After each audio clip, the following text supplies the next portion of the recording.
1895 में H.G. Wales नामी एक राइटर ने अपने एक नॉवल टाइम ट्रेवल मशीन में एक ऐसी मशीन का कॉन्सेप्ट पेश किया जो आपको वक्त के साथ माजी या आने वाले वक्त यानी फ्यूचर में ले जा सकती है और इसके जरिए आप टाइम ट्रेवल कर सकते हैं। इस एक साइंस फिक्शन नॉवल से मुतासिर होकर बहुत से फिलोसोफर्स और फिजिसिस्ट ने टाइम ट्रेवल पर कई रिसर्च पेपर्स लिख डाले और इस पर बहुत से फिल्म डायरेक्टर्स ने मूवीज भी बनाई। लेकिन वक्त का सफर ये सुनने में जितना इंटरेस्टिंग लगता है उतना ही साइंसी लिटरेचर ने हमेशा से इसकी तरदीद की और इसे एक तस्वुराती और ख्याली चीज समझा। लेकिन हमारी इस दुनिया में बहुत से ऐसे लोग मौजूद हैं जो ये दावा करते हैं कि वो तारीख की कहानियों में और आने वाले वक्त में मुख्तलिफ लम्हात के दौरान कामयाबी के साथ सफर कर चुके हैं। कुछ लोगों के मुताबिक ये दावे सच हैं और टाइम ट्रेवल मुमकिन है, लेकिन बहुत से लोगों के नजदीक ये एक तस्वुराती और ख्याली बातों पर मुश्तमिल है जिसे लोगों ने सिर्फ शोहरत और तवज्जो हासिल करने के लिए मीडिया के मुख्तलिफ प्लेटफॉर्म्स पर फैलाया।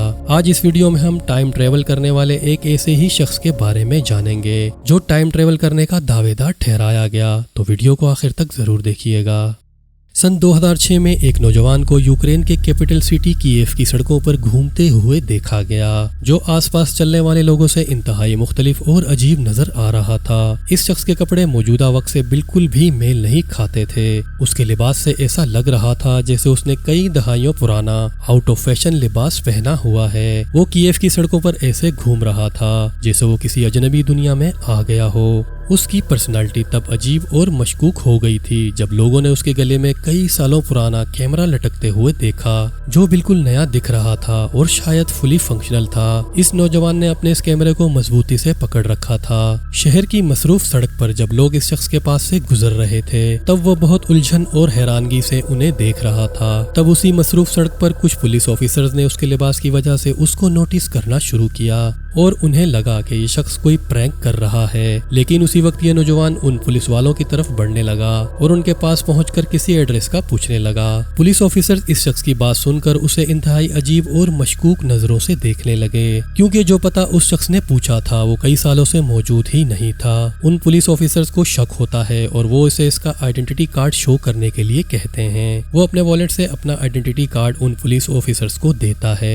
जिसे देखकर उन पुलिस वालों को शौक सा लगता है क्योंकि उस शख्स का आइडेंटिटी कार्ड इंतहाई पुराना था जिसकी मुद्दत 50 साल पहले खत्म हो चुकी थी। इस कार्ड पर उस शख्स का नाम सर्गेई पोनोमरेंको दर्ज था और उसकी डेट ऑफ बर्थ 1932 की थी और इस हिसाब से उस शख्स की उम्र 74 साल होनी चाहिए थी। लेकिन वो कहीं से भी बूढ़ा नहीं दिख रहा था बल्कि वो एक नौजवान था। पुलिस को लगा कि उसका जहनी तवाज़ुन ठीक नहीं है और इसी वजह से उसे एक साइकेट्रिक हॉस्पिटल भेज दिया गया। हॉस्पिटल भेजने के बाद कुछ हेल्थ प्रोफेशनल्स ने उसका मुआयना किया और फिर जो कुछ हुआ उस पर डॉक्टर्स भी हैरान रह गए क्योंकि सर्गेई इस बात पर बज़िद था कि वो 1932 में ही पैदा हुआ था और वो इस बात से बेखबर था कि वो इस मसरूफ कीव शहर में कैसे पहुंचा। दूसरी हैरानगी की बात उन डॉक्टर्स के लिए ये थी कि सर्गेई के पास याशिका फ्लेक्स नाम का एक कैमरा मौजूद था जो सबसे पुराने जापानीज पोर्टेबल कैमरों में से एक था जो आज के वक्त के लिहाज से बहुत ही नायाब था और सर्गेई पोनोमरेंको इतना नायाब कैमरा लेकर कीव की सड़कों पर घूम रहा था। सर्गेई ने डॉक्टर्स को मजीद बताया कि यही आइडेंटिटी कार्ड उसका ओरिजिनल कार्ड है और इसमें दर्ज नाम, पैदाइश की तारीख और एड्रेस सब कुछ असली हैं। सर्गेई पोनोमरेंको अब बहुत ज्यादा उलझन में था और तब उसने बताया कि वो सुबह अपने घर से बाहर अपना कैमरा लेकर फोटो शूट के लिए निकला था। तब उसने नोटिस किया कि एक अजीब सी चीज आसमान पर उड़ रही है। उसने थोड़ी देर रुककर उस ऑब्जेक्ट को गौर से देखा जो एक बेल यानी घंटी की शक्ल की तरह दिख रही थी। तब सर्गेई ने उस ऑब्जेक्ट की फोटो लेने के लिए अपना कैमरा निकाला, उस पर फोकस किया और जैसे ही उसने फोटो खींची तो कुछ लम्हे के लिए रोशनी फैल गई और उसने अपने आप को ऐसी जगह पाया जिससे वो बिल्कुल नावाकिफ था। बहुत सी बिल्डिंग्स, घर, सड़कें, दुकानें और गाड़ियां उसके लिए नावाकिफ थीं और इसी वजह से वो सड़क पर एक उलझन के आलम में घूमने लगा। इन सब के बाद डॉक्टर्स अब भी सर्गेई की इस कहानी से मुत्तफिक नहीं थे और उन्हें यह शक था कि सर्गेई कुछ फरेब या झूठ से काम ले रहा है। अपने इस शक को यकीन में बदलने के लिए सर्गेई के पास मौजूद उस कैमरा को कीव के एक एक्सपर्ट फोटोग्राफर वादिम पोजमर को दिया गया ताकि वो इस कैमरा में मौजूद फिल्म को डेवलप कर सके जिसके बारे में सर्गेई बता रहा था।